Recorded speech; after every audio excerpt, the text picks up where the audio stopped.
नमस्कार दोस्तों। हिस्ट्री के आज के सेशन का हम लोग का टॉपिक है पार्टीशन ऑफ बंगाल, बंगाल का विभाजन।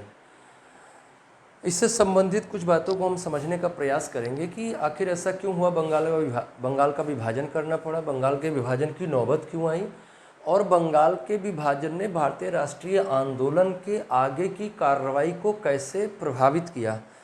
अगर हम भारतीय इतिहास के संदर्भ में बंगाल विभाजन की घटना का मूल्यांकन करें कि भारतीय इतिहास को, या यूं कह लो कि भारतीय राष्ट्रीय आंदोलन में बंगाल विभाजन का क्या भूमिका है, तो एक सेंटेंस में अगर हम कहना चाहें तो हम ये कह सकते हैं कि बंगाल विभाजन की घटना ने भारतीय राष्ट्रीय आंदोलन को एक नई दिशा दे दी।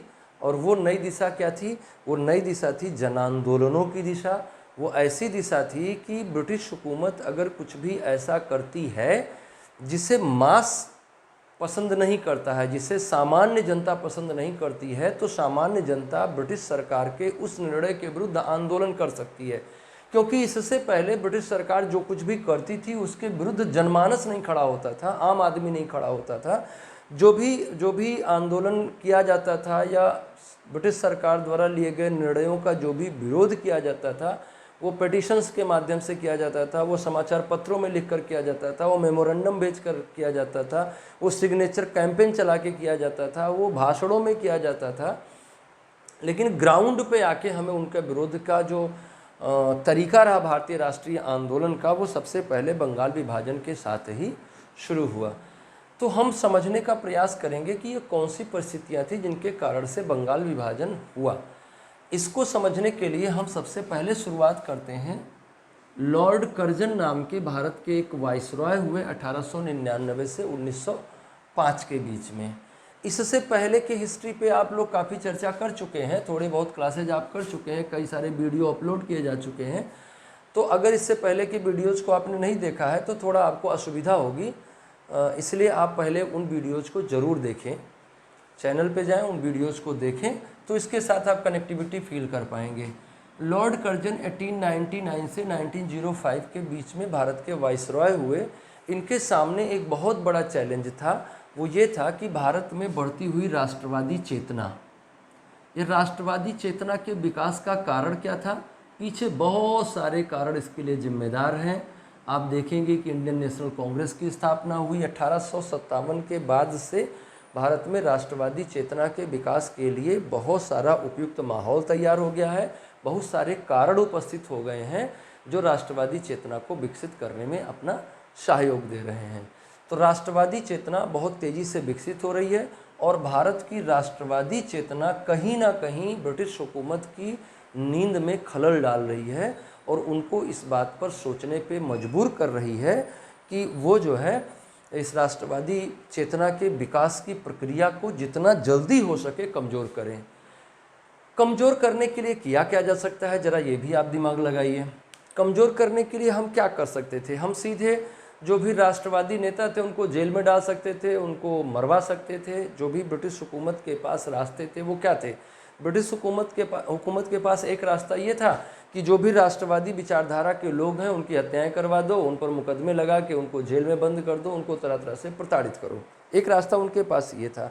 लेकिन ये रास्ता ठीक नहीं था क्योंकि कांग्रेस अभी भी खुलकर विरोध कर नहीं रही है और अभी भी जो तमाम तरह की आप घोषणाएं करते आए हैं 1857 के बाद से, जो ब्रिटिश व्हाइट मैन का बर्डन है, वो सब की जो बातें आप कर रहे हैं, जो ब्रिटिश उदारवाद की बातें आप कर रहे हैं, जो रूल ऑफ लॉ की बातें आप कर रहे हैं, वो सब इनके फेवर में नहीं जाएंगी। और अगर आप अचानक से सब ऐसा अत्याचारपूर्ण तरीके से करने लगेंगे तो आपके विरुद्ध विद्रोह की प्रवृत्ति प्रबल हो जाएगी।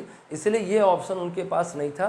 कानून के दायरे में रहते हुए राष्ट्रवादी चेतना से जुड़े हुए लोगों को जितना परेशान कर सकती थी ब्रिटिश हुकूमत, उतना वो करती थी, लेकिन उससे ज़्यादा क्षमता नहीं थी। तो उससे ज़्यादा क्षमता नहीं थी तो हम क्या करें? 1857 के बाद अंग्रेजी नीतियों में एक बहुत महत्वपूर्ण परिवर्तन आया। वो परिवर्तन था डिवाइड एंड रूल का, बांटो और राज करो की नीति का। और बांटो और राज करो सबसे ज़्यादा सफल होगा बहुसंख्यक और अल्पसंख्यक को बांटने में। जहाँ पर भी किसी भी, मैं तो धर्म की बात तो बाद में आती है कि हिंदू वर्सेस मुसलमान की बात तो बहुत बाद में आएगी, अल्पसंख्यक को बहुसंख्यक से अलग करना और अल्पसंख्यकों को बहुसंख्यकों के खिलाफ खड़ा करना, ये बहुत बहुत बहुत बहुत आसान बात है। और ये पॉलिटिक्स में शुरू सदियों से होता आया है और आज तक होता चला आ रहा है। अल्पसंख्यक बनाम बहुसंख्यक, मैं धर्म की बात नहीं कर रहा हूँ, किसी भी तरह का कोई अल्पसंख्यक हो उसको हमेशा लगता है कि बहुसंख्यक उसके हितों पर खतरा है, चाहे वो एक ही धर्म के मानने वाले क्यों ना हो। पूर्वोत्तर राज्यों को आप देख लीजिए, पूर्वोत्तर राज्यों में समस्या है, तो बहुसंख्यक वर्सेस अल्पसंख्यक की समस्या हमेशा रहती है। और ब्रिटिश हुकूमत ने उसको बड़ी चालाकी से अल्पसंख्यक और बहुसंख्यक के अंतर को समझा और उसमें एक डिवाइड एंड रूल की दीवार खड़ी करने का प्रयास किया। उन्होंने बहाना क्या बनाया, ये बहुत सही बात है और ये काफ़ी हद तक सही है, क्योंकि भारत के राष्ट्रवादी नेता भी इस तरह की मांग कर रहे थे कि बंगाल एक बहुत बड़ा राज्य है और उसमें प्रशासन में असुविधा होती है, उसका डिवीज़न किया जाना चाहिए, उसका पार्टीशन किया जाना चाहिए। जिस बंगाल के विभाजन की घटना को आप पढ़ रहे हैं वो बंगाल क्या था, वो बंगाल था बंगाल वर्तमान समय का, जिसे आप वेस्टर्न बंगाल कहते हैं। इसके अलावा वर्तमान समय का जो बांग्लादेश है ये भी इसी बंगाल का पार्ट था। वर्तमान समय का बिहार राज्य जो है वो भी इसी का पार्ट था। झारखंड राज्य जो है वो भी इसी का पार्ट था। असम का पार्ट जो है वो भी इसी का हिस्सा था और छत्तीसगढ़ का कुछ हिस्सा भी इसके अंतर्गत आ रहा था। तो अब आप देखिए कि ये बहुत बड़ा स्टेट था, बहुत बड़ा प्रोविंस था। निश्चित तौर पे प्रशासनिक असुविधा होती रही होगी इतने बड़े क्षेत्र में एक जैसा प्रशासन स्थापित करने में। बात नंबर 2 कि सांस्कृतिक विषमता वाली इकाई है ये देखिए, ये बांग्ला भाषी एरिया है, सांस्कृतिक विषमता है इसमें, जिसके कारण से शासक और शासित के बीच जो संवाद की प्रक्रिया है वो शासक और शासित के बीच में संवाद की जो प्रक्रिया है उसमें सांस्कृतिक मूल्य सबसे ज़्यादा प्रभावशाली भूमिका निभाते हैं। और पश्चिम बंगाल और बांग्लादेश में जो बात है वो बांग्ला भाषी क्षेत्र था और बिहार, झारखंड और छत्तीसगढ़ का जो थोड़ा बहुत हिस्सा था वो हिंदी भाषी क्षेत्र था और असम जो है वो असमिया भाषी क्षेत्र था। अच्छा, इसमें उड़ीसा भी आ जाएगा, है ना। तो उड़ीसा क्या था, उड़ीसा उड़िया भाषी क्षेत्र था। तो आप देखिए कि एक प्रोविंस है जहाँ पर कई तरह की, अब आप देखिए ना, बांग्ला फेस्टिवल कुछ और हैं, हिंदी लोगों के कुछ अलग फेस्टिवल हैं, असम के कुछ अलग फेस्टिवल हैं, उड़ीसा के कुछ अलग फेस्टिवल हैं। और ना सिर्फ फेस्टिवल हैं, इनके तीज त्यौहार, इनके भाषा, इनका कपड़ा पहनना, इनका खाना खाना, इनका जीवन यापन, बहुत सारी विषमताएँ इसमें व्याप्त हैं। तो इतनी सारी विषमताओं के चलते प्रशासन को सुचारू रूप से चला पाने में निश्चित तौर पे असुविधा होती रही होगी। और भारत के राष्ट्रवादी नेता भी इस बात की मांग कर रहे थे कि किसी तरह से इसका विभाजन किया जाए, लेकिन ये विभाजन किस आधार पे होना चाहिए, लिंग्विस्टिक बेसिस पे होना चाहिए, भाषा के आधार पर विभाजन होना चाहिए। अलग अलग भाषा भाषी लोगों को अलग अलग प्रोविंस दिया जाना चाहिए। क्यों दिया जाना चाहिए, क्योंकि इससे प्रशासनिक असुविधा हो रही है। पर कर्जन की चिंता क्या थी, कर्जन की चिंता थी कि बढ़ती हुई राष्ट्रवादी चेतना को कमज़ोर करना। और जिस राष्ट्रवादी चेतना की बात हम लोग कर रहे हैं उस राष्ट्रवादी चेतना का केंद्र बंगाल था। अगर आप 1885 में इंडियन नेशनल कांग्रेस की पहली बैठक को देखिएगा तो आप देखेंगे कि उसमें सबसे ज़्यादा नंबर ऑफ पार्टिसिपेंट जो थे दे आर फ्रॉम बंगाल, सबसे ज़्यादा बंगाली लोग आए थे। और चूँकि बंगाल सबसे पहले इंग्लिश हुकूमत के कंट्रोल में आया, सबसे पहले उसने पाश्चात्य जगत के विचारों को देखा, स्वतंत्रता, समानता, बंधुत्व की बातें उसने सबसे पहले सीखी, लोकतंत्र और मौलिक अधिकारों के बारे में सबसे पहले उनको जानकारी हुई। इसलिए बहुत आवश्यक है कि उनको सबसे पहले भारत में राष्ट्रवाद के प्रेरक के तौर पे माना जा सकता है। तो राष्ट्रवाद का ज्वार बहुत तेज़ी से बंगाल में फैल रहा था, उसको कमज़ोर करना कर्जन की पहली प्राथमिकता थी। इसके लिए रास्ता उन्होंने क्या अपनाया, इसके लिए मार्ग अपनाया डिवाइड एंड रूल का। उससे पहले ही वो इंडियन मुसलमान बुक आ चुकी थी और इंडियन मुसलमान बुक जो है that was written by William Hunter, उन्होंने लिखा था कि जब हम भारत में आए, देखिए डिवाइड एंड रूल को कैसे उन्होंने बढ़ाया और कैसे बांटने का प्रयास किया। उस किताब में ये लिखने का और ये समझाने का प्रयास किया गया कि जब अंग्रेज भारत आया तो उसने मुस्लिमों से सत्ता ली थी, लेकिन अंग्रेजी शासन के दौरान मुसलमान हाशिए पे चला गया और मेन स्ट्रीम में हिंदू आ गया। हिंदू क्यों आ गया? क्योंकि हिंदू बहुसंख्यक है और मुसलमानों को क्या करना चाहिए? मुसलमानों को अंग्रेजी हुकूमत का साथ देना चाहिए और कांग्रेस का बहिष्कार करना चाहिए, कांग्रेस का विरोध करना चाहिए।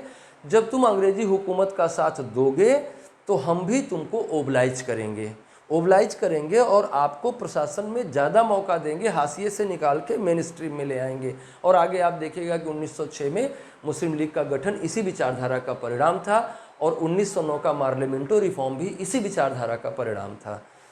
तो ये जो है इनकी मौलिक उद्देश्य था और विभाजन के ये कारण थे। विभाजन की बात दिसंबर 1903 तक सार्वजनिक हो गई। सार्वजनिक होने का मतलब कि ये जो है हवा में तैरने लगी कि भाई विभाजन होगा और बंगाल जो है बंगाल को पार्टीशन कर दिया जाएगा दो पार्ट में, ईस्टर्न और वेस्टर्न बंगाल में। पहले जब लोगों ने इस बात को सुना तो इसका विरोध करना प्रारंभ कर दिया और शुरुआत में एस.एन. बनर्जी, कृष्ण कुमार मित्र, पृथ्वीश चंद्र राय, ये बहुत लोकप्रिय नेता थे बंगाल के, जिन्होंने समाचार पत्रों, सभाओं और मेमोरेंडम्स के माध्यम से 1903 से ही, जब से ये विचार उड़ना शुरू हुआ कि बंगाल डिवाइड पार्टीशन किया जाएगा बंगाल का, तब से ही उन्होंने इसका विरोध करना शुरू कर दिया।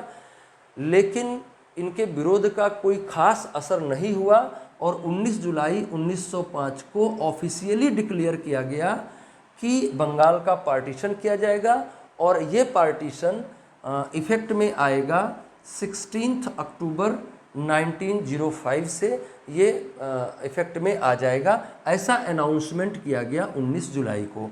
तो अब जब 19 जुलाई को ये अनाउंसमेंट कर दिया गया तो इसका मतलब ये है कि 1903 से 1905 के बीच में जो सुरेंद्रनाथ बनर्जी, कृष्ण कुमार मित्र, पृथ्वीश चंद्र राय और दूसरे नेताओं द्वारा जो नरमपंथी तरीके अपनाए जा रहे थे इसके विरोध के समाचार पत्र, सभाएं और मेमोरेंडम के माध्यम से, वो अब सफल नहीं होने वाले हैं और उनकी कोई अब प्रभावशीलता नहीं रह गई है।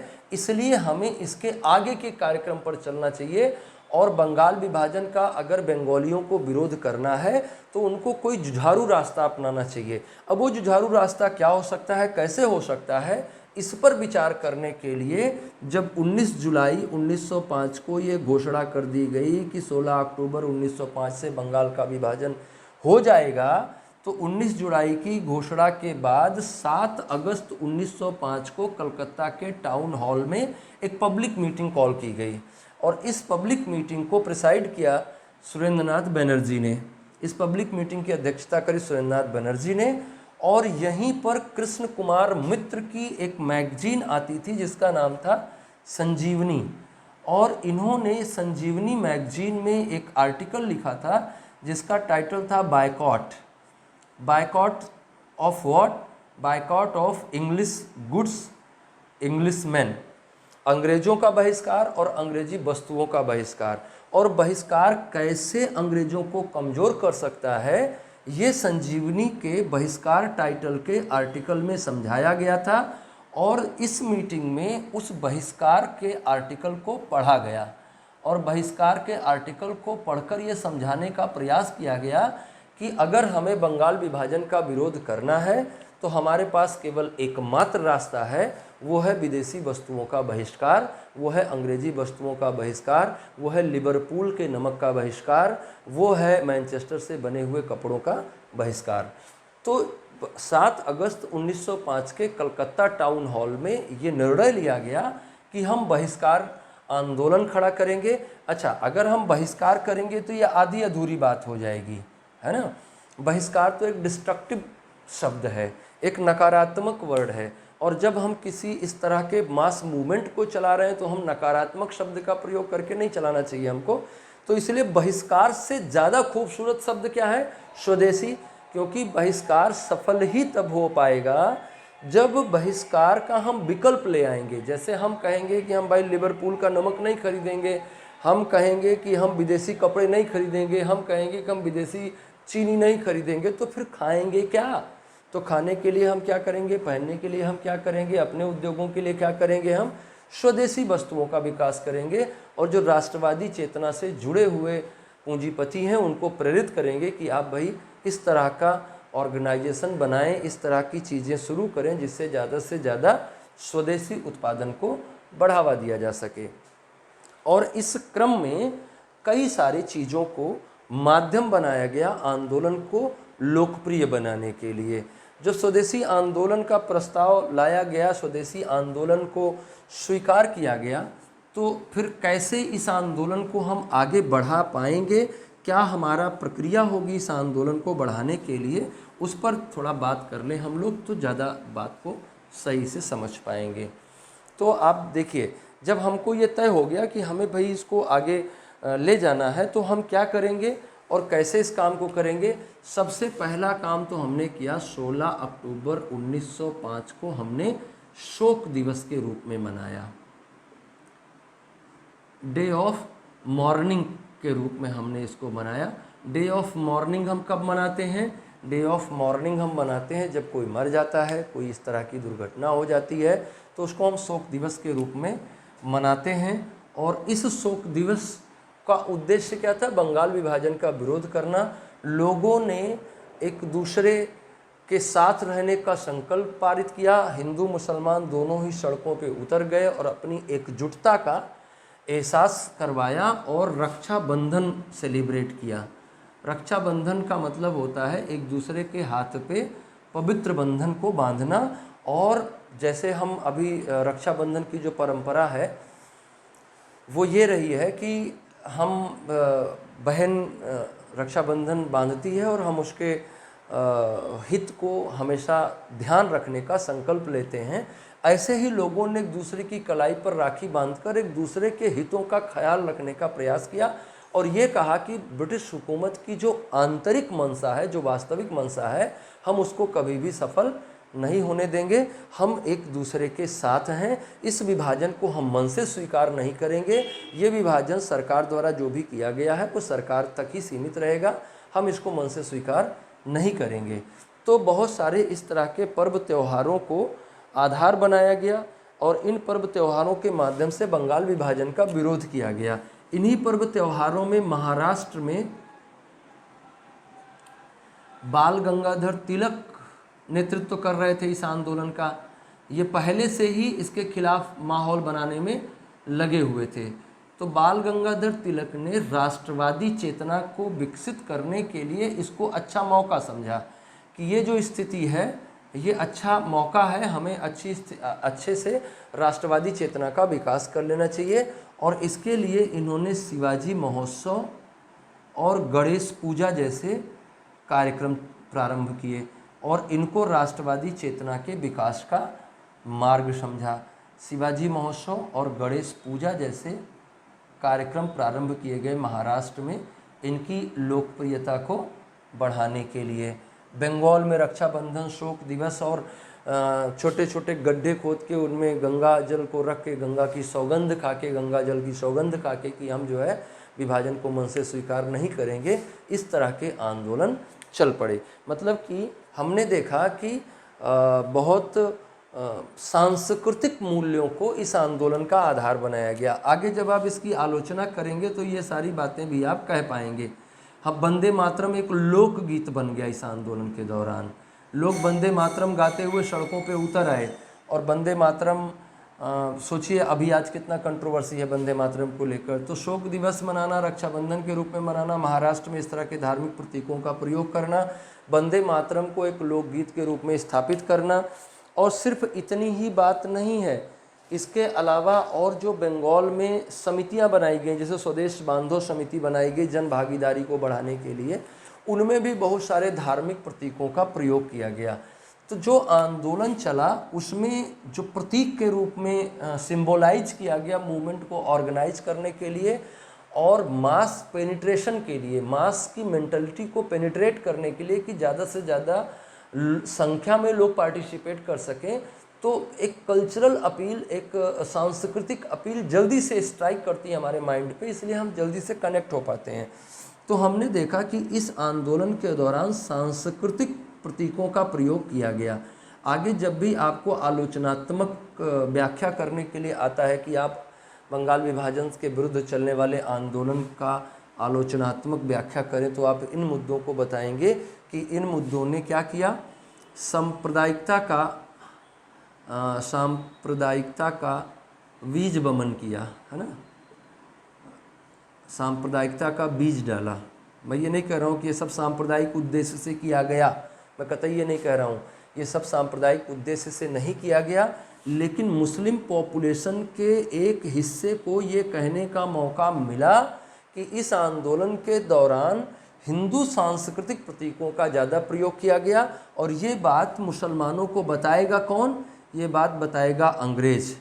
मुसलमानों से कहेगा कि देखो कैसे वो आंदोलन में भी अपनी प्रभावशीलता को बनाए हुए हैं, इसलिए तुम्हारे पास ओनली ऑप्शन इज दैट कि तुम जो है अंग्रेज़ों का समर्थन करो।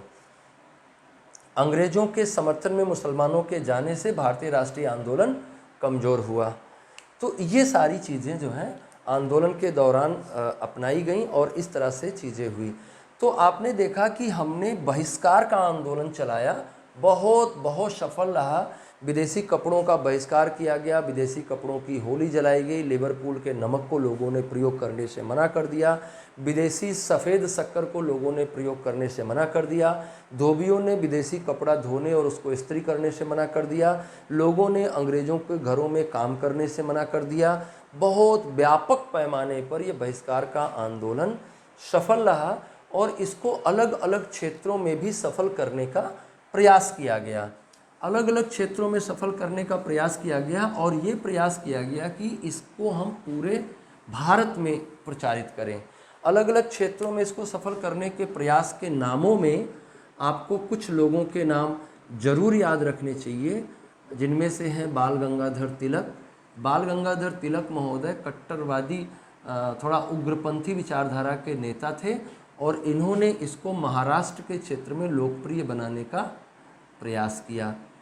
इसके अलावा सैयद हैदर रजा ने इसको दिल्ली और उत्तरी भारत के कुछ और हिस्सों में लोकप्रिय बनाने का प्रयास किया। लेकिन आपसे पूछा यह जाएगा, मिलाने के लिए आएगा पीटी के एग्ज़ाम में, कि कहाँ पर इस आंदोलन को किसने आगे बढ़ाने का प्रयास किया।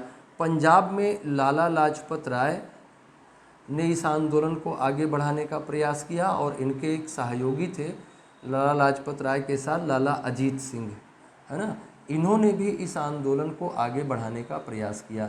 अजीत सिंह जी जो हैं ये भगत सिंह के चाचा जी हैं। तो लाला लाजपत राय और लाला अजीत सिंह ने पंजाब के क्षेत्र में इसको आगे बढ़ाने का प्रयास किया।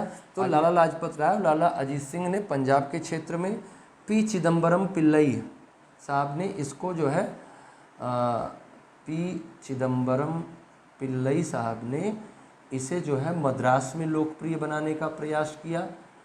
इसके अलावा जो है अरविंद घोष और बिपिन चंद्र पाल आंध्र प्रदेश के नेता थे, अरविंद घोष बंगाल के नेता थे। इन लोगों ने भी इसे अलग अलग क्षेत्रों में प्रसारित करने का प्रयास किया। ये आंध्र प्रदेश के हैं और ये बंगाल के हैं। तो इन सब राष्ट्रवादी नेताओं ने इसको व्यापक करने का प्रयास किया। ये सारे ही नेता कांग्रेस के मेंबर भी हैं। तो इन सारे नेताओं ने इसको और ज़्यादा प्रचारित करने का प्रयास किया और ये प्रयास किया कि ये चूँकि सफल हो रहा है और हमें अंग्रेज़ों को दबाव में लेने के लिए एक राष्ट्रव्यापी कार्यक्रम बनाया जाना चाहिए। और इस तरह के राष्ट्रव्यापी कार्यक्रम में 3 चीज़ों पर बल दिया जाना चाहिए। वो कौन कौन से हैं? स्वदेशी, बहिष्कार, राष्ट्रीय शिक्षा। इन 3 चीज़ों को हमें कांग्रेस के राष्ट्रीय कार्यक्रम के रूप में मानना चाहिए। चूँकि कांग्रेस का संगठन पूरे राष्ट्र में फैला हुआ है, इसलिए पूरे राष्ट्र में हमें इसको प्रचारित करना चाहिए कांग्रेस के माध्यम से। ये इन सब नेताओं का दबाव था कांग्रेस के ऊपर कि कांग्रेस इसको आगे बढ़ाए। पर कांग्रेस की क्या बाध्यता थी? कांग्रेस ये जानती थी कि उसका ढांचा अभी इतना मजबूत नहीं है कि पूरे देश में वो आंदोलन कर पाए, बात नंबर 1। बात नंबर 2, अभी हम अंग्रेज़ों को कमज़ोर करने का मतलब क्या होगा? अंग्रेजों को कमज़ोर करने का मतलब होगा सरकार को कमज़ोर करना, और अभी हम इतने सक्षम नहीं हुए हैं कि हम सरकार के विकल्प के रूप में काम कर सकें, या अंग्रेजों द्वारा जो व्यवस्था विकसित करने का प्रयास किया जा रहा है वो पूरी विकसित हो गई है या हमारे पास उसका कोई अल्टरनेटिव है, ऐसा नहीं था। तो जो उदारवादी नेता थे, जो नरमपंथी नेता थे, उनको लगता था कि जब तक हम अंग्रेजी प्रशासन का कोई विकल्प विकसित करने की दशा में नहीं आ जाते हैं, तब तक हमें अंग्रेजों को भारत से बाहर निकालने की रणनीति पे काम नहीं करना चाहिए। तो इस बात को ध्यान में रखते हुए उन्होंने कहा कि भाई हम स्वदेशी बहिष्कार और राष्ट्रीय शिक्षा सबका समर्थन करते हैं, लेकिन ज़रूरी ये है कि इसका ये कहाँ तक व्याप्त रहे, ये केवल बंगाल तक ही व्याप्त रहे। अगर बंगाल में आप स्वदेशी का करना चाहते हैं, बहिष्कार करना चाहते हैं, राष्ट्रीय शिक्षा करना चाहते हैं, कांग्रेस बिल्कुल आपके साथ है। और 1905 में बनारस में गोपाल कृष्ण गोखले की अध्यक्षता में कांग्रेस का वार्षिक अधिवेशन हुआ, जिसमें स्वदेशी और बहिष्कार का समर्थन किया गया, लेकिन ये समर्थन केवल बंगाल के लिए किया गया था, बाकी क्षेत्रों के लिए नहीं किया गया। 1906 में, और यहीं से देखिए, यहीं से जो गर्मपंथ और नरमपंथ के बीच की दरार है वो आपको खड़ी होने लगेगी। एक तरफ गर्मपंथ आ जाएगा, गर्मपंथ क्या कह रहा है कि नहीं भाई इसको पूरे भारत में फैलाइए, दूसरी तरफ नरमपंथ क्या कह रहा है कि नहीं अभी स्थितियां हमारे अनुकूल नहीं हैं और हम पूरे देश में फैलाने पर फंस जाएंगे और हम दिक्कत में आ जाएंगे। हो सकता है कि अंग्रेज सरकार दमनकारी भी हो जाए, जैसा 1857 की स्थिति में हुआ था। तो नरमपंथ और गर्मपंथ के संघर्ष की जो प्रक्रिया शुरू हुई 1905 में, 1903 से ही ये लोग अपनी जगह पे आंदोलन करने लगे थे। तो 1905 में जो स्थिति उत्पन्न हुई उसके कारण से तनाव हुआ दोनों धड़ों में। 1906 में अध्यक्ष के पद को लेकर संघर्ष की स्थिति बनी। हालांकि दादा भाई नौरोजी ऐसे व्यक्तित्व थे जो दोनों ही पक्षों को बराबर रूप से लोकप्रिय थे, जिसके कारण से दादा भाई नौरोजी को अध्यक्ष बनाया गया और नरमपंथ गर्मपंथ दोनों ने ही उनको अपना अध्यक्ष स्वीकार किया। यहाँ पे भी देखो स्वराज कांग्रेस का लक्ष्य होगा, ऐसा प्रस्ताव वहाँ पे पास किया गया, मतलब कि यहाँ पर भी स्वराज पर बल दिया गया। लेकिन जो गर्मपंथियों की इच्छा थी कि हम जो है इसको पूरे देश में फैलाएं, और तीनों ही प्रस्ताव, स्वदेशी, राष्ट्रीय शिक्षा, बहिष्कार, तीनों ही प्रस्ताव हमारे कांग्रेस द्वारा स्वीकार किए जाएं, उसमें थोड़ा दिक्कत हुई और 1907 में दोनों संगठनों के मध्य एक दूसरे में कन्फ्यूजन बना रहा। उस कन्फ्यूजन के कारण से सूरत विभाजन की नौबत आई। सूरत में कांग्रेस का अधिवेशन हुआ जिसमें कांग्रेस स्प्लिट हो गई दो पार्ट में। गर्मपंथ तो बाहर ही चला गया, गर्मपंथ को अंग्रेजी हुकूमत ने प्रताड़ित करना शुरू किया। देखिए कितना सही उनका अनुमान निकला, नरमपंथियों का, उदारवादियों का अनुमान कितना सही निकला। उन्होंने गर्मपंथ के सभी नेताओं को अंग्रेजों ने इस कदर परेशान किया कि उनको मांडले भेज दिया गया, तिलक जी को मांडले भेज दिया, जैसे ही अलग हुए उसके बाद मांडले भेज दिया, है ना। और लाला लाजपत राय को प्रताड़ित किया गया, परेशान किया गया, वो ब्रिटेन चले गए, ब्रिटेन से अमेरिका चले गए। लाला अजीत सिंह भी भारत से बाहर चले गए। और अरविंद घोष को तो ट्रायल के दौरान इतना प्रताड़ित किया गया कि ये बाद में बाइज्जत बरी हुए, लेकिन बाइज्जत बरी होने के बाद सक्रिय राजनीति से संन्यास ले लिया।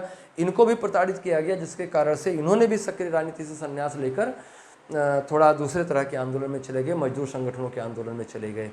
तो ये जो बाद में घटना हुई, इसके आधार पे आप देख सकते हैं कि नरमपंथी कितना सटीक सोच रहे थे कि अगर हम इस तरह की जुझारू राजनीति में जाएंगे तो अंग्रेज ज़्यादा दमनकारी हो जाएगा, और अंग्रेज जब ज़्यादा दमनकारी हो जाएगा तो वो हमारे आंदोलन को जल्दी से दबा देने वाली स्थिति होगी। तो देख लिया आपने कि कैसे कैसे चीज़ें हुई और यहाँ तक कांग्रेस का इसमें क्या सहयोग रहा। तो ये पूरी कहानी जो है वो बंगाल विभाजन की रही, जिसमें आपको बहुत सारी तथ्यात्मक जानकारी भी मिली और बहुत सारा कॉन्सेप्ट भी आपको क्लियर हुआ होगा कि कैसे यह आंदोलन आगे बढ़ा। कुछ और चीज़ें आप ऐसे सुनते चलिए कि आत्मशक्ति पर बल दिया गया इस दौरान।